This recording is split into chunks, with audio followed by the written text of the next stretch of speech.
Greetings, family. Welcome back to my channel. I would like to have words with my subscribers today about reparations and the recent reparations meeting in Congress and the implications on the black community.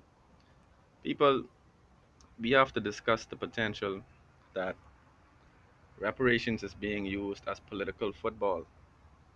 Somebody has to say this to you all because I'm not from America, but it appears that, you know, viewing things from the outside gives people a bit more of clarity in terms of what is taking place. All right, we are all students of history, and as such, we are those who would wish to not repeat the errors which we have made historically.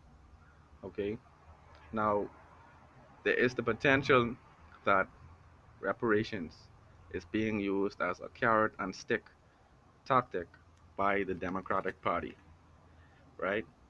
Now, black people, we love the Democrats because of Barack Obama. Okay, we love the Democrats historically because uh, Bill Clinton was given honorary African American status by some of our misguided elders. Okay, people were calling the Democrats the party of black people, right? I remember recently Bernie Sanders mentioned reparations, and everybody basically exploded at the thought of reparations being mentioned. Well, people, today I would like to say to my subscribers that we should not allow reparations to be used as something which can sway our votes, only to find ourselves being disappointed when the dust settles after the election. Okay, people, so we need to really consider if we are putting our support behind people who are serious about the reparations agenda. We don't want to be fooled again.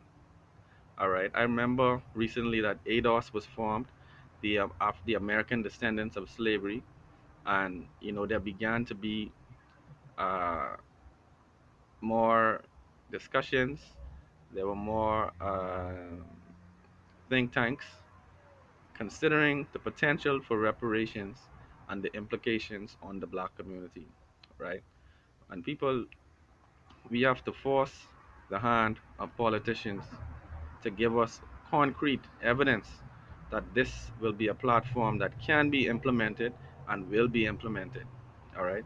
So I just felt inspired to speak about this today because I saw a presentation in which a person was basically mocking the reparations agenda, saying that basically people were asking for money and that basically the injection of money, cash, into the hands of some African American families will create a state of inequity.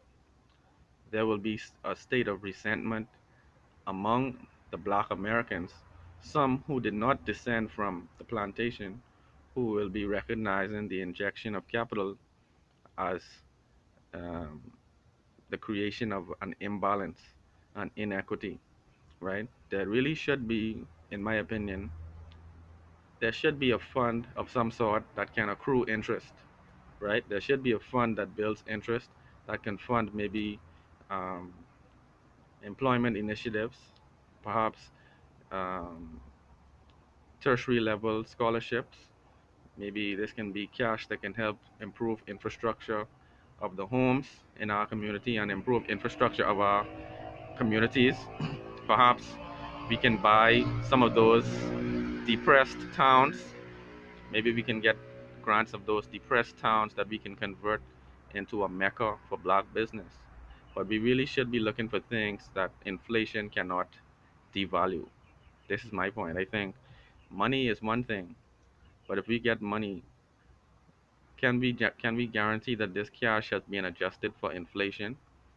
A few hundred million today, or a few billion dollars, or let's just consider a few hundred million for reparations today is worth less than that same amount last year or 10 years ago. So we don't want to look at any sum, and I don't think we can find a sum that can properly pay for centuries of oppression and brutality and murder I don't think we can think of a sum.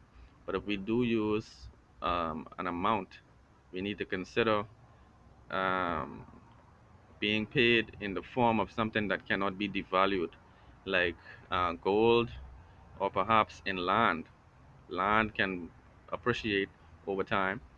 And so we need to consider things of this nature when we are considering reparations.